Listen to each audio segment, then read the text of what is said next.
사랑하는 새나 친구들 반갑습니다. 목요일 말씀을 함께 나눌 신현민 목사입니다. 저는 예전에 사기를 잘 당하는 편이었습니다. 귀가 얇다고 하죠. 자신들의 상품이 최고라고 말하는 판매원들의 그 현란한 말솜씨에 넘어가 몇 년치의 문제집을 구매한다거나 길거리에서 물건을 한 보따리 사기도 했습니다. 생각해보면 마음이 여려서 누군가의 부탁을 거절 못하는 것도 있었겠지만 대부분이 허와 실에 대해 정확히 알지 못했기 때문이었습니다. 내 안에 옳고 그름에 대한 확신이 없을 때는 사람들의 말을 들으면 그들의 말이 모두 맞는 것 같습니다. 그럴 때는 사람들의 말을 들을 게 아니라 직접 알아보고 기도하면서 확신이 설 때 행동으로 옮기는 것이 참 중요합니다. 이제는 쉽게 속지 않습니다. 오늘 살펴볼 주제는 속지 말자입니다. 함께 본문 말씀 읽어보겠습니다. 오늘의 말씀은 데살로니가 후서 2장 1절에서 12절입니다. 형제들이여, 우리 주 예수 그리스도께서 오실 것과 우리가 함께 그 앞에서 모일 것에 관해 여러분에게 간청합니다.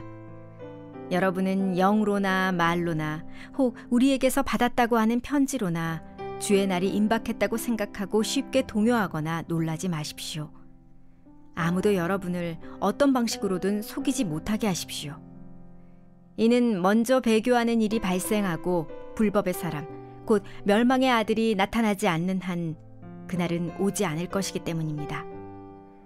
그는 신이나 혹은 경배의 대상이라고 일컬어지는 모든 것을 대적해 자신을 높이고 하나님의 성전에 앉아 자신을 하나님이라고 주장할 것입니다. 내가 여러분과 함께 있을 때 여러분에게 이런 말을 한 것을 기억하지 못하겠습니까? 여러분은 그가 자신의 때에 자신을 나타내도록 지금 그를 막는 것이 있다는 것을 알고 있습니다. 불법의 비밀은 이미 활동하고 있습니다. 다만 지금 저지하는 자가 있어 그가 물러날 때까지는 그렇게 할 것입니다. 그때 불법자가 자신을 드러낼 것이나 주 예수께서 그분의 입 기운으로 그를 제거하시고 오셔서 나타나심으로 그를 멸망시키실 것입니다.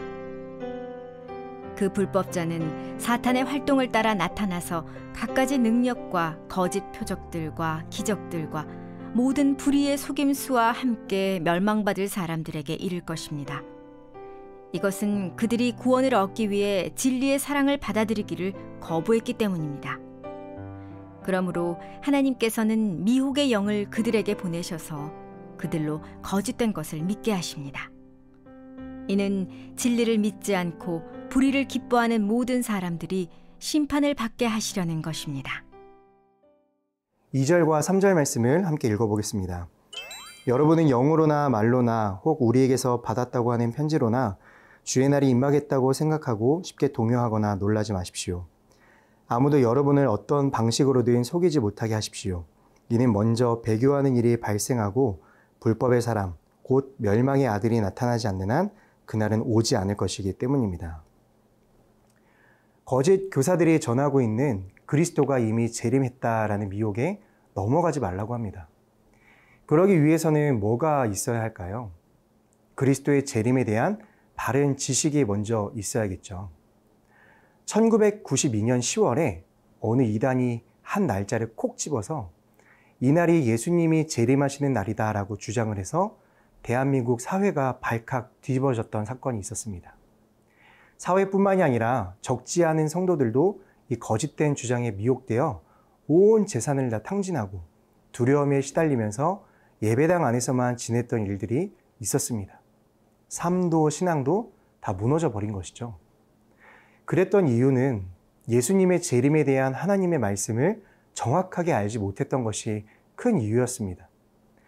예수님이 다시 오실 날을 사람들이 콕 집어 알 수 있게끔 하셨나요? 사도행전 1장 7절 말씀이죠. 예수께서 그들에게 말씀하셨습니다. 그날과 그때는 아버지께서 자신의 권세로 정하셨으니 너희가 알 것이 아니다. 마태복음 24장 36절 말씀. 그 날짜와 그 시각은 아무도 모른다. 하늘의 천사들도 모르고 아들도 모른다. 오직 아버지만 아신다. 말씀의 뜻을 정확히 알았다면 미혹되지 않을 하찮은 일이었습니다. 생각해보면 이처럼 말씀을 정확하게 알지 못해서 잘못된 신앙관을 가지고 있던 모습들이 이전에는 참 많았습니다. 안식일을 거룩하게 지켜야 하기 때문에 안식일에는 돈을 사용하면 안 된다라고 주장을 하는 사람도 있었죠.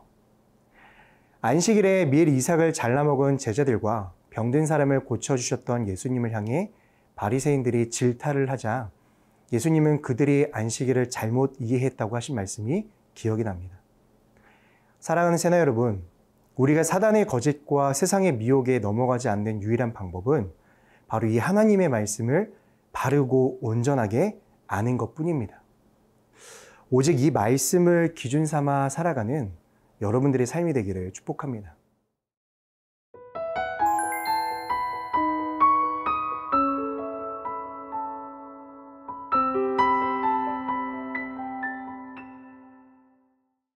(7절과 8절) 말씀을 함께 읽어보겠습니다. 불법의 비밀은 이미 활동하고 있습니다. 다만 지금 저지하는 자가 있어 그가 물러날 때까지는 그렇게 할 것입니다. 그때 불법자가 자신을 드러낼 것이나 주 예수께서 그분의 입기운으로 그를 제거하시고 오셔서 나타나심으로 그를 멸망시키실 것입니다. 이 말씀은 우리가 살고 있는 세상을 분명하게 이해할 수 있게 해주는 말씀입니다. 첫 번째는 사단의 세력이 이미 이 세상에서 활동하고 있다는 것을 말해줍니다.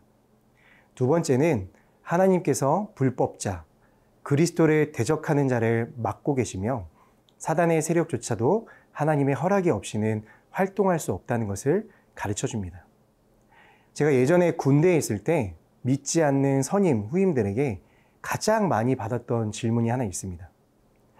하나님이랑 사탄이랑 싸우면 누가 이기냐? 하는 질문이었습니다. 선과 악이 있는 건 알겠는데 그 둘 중에 누가 더 힘이 세냐는 것이죠. 여러분, 이 질문이 맞는 질문인가요? 당연히 틀렸죠. 모든 만물을 창조하신 하나님과 피조물로 태어나 타락하게 된 사탄은 결코 대등한 존재가 될 수 없습니다. 창조주와 피조물이 감히 어떻게 겨룰 수 있겠습니까? 성립 불가능한 질문이죠. 성경은 이 사탄의 공격이 아주 위협적이라고 말합니다. 에베소서에서는 사탄이 공중의 권세를 잡은 자라 말하고 베드로 사도는 이 사탄을 삼킬 자를 두루 찾아다니는 사자와 같다고 비유했습니다. 가히 공포를 심어주는 존재가 맞죠.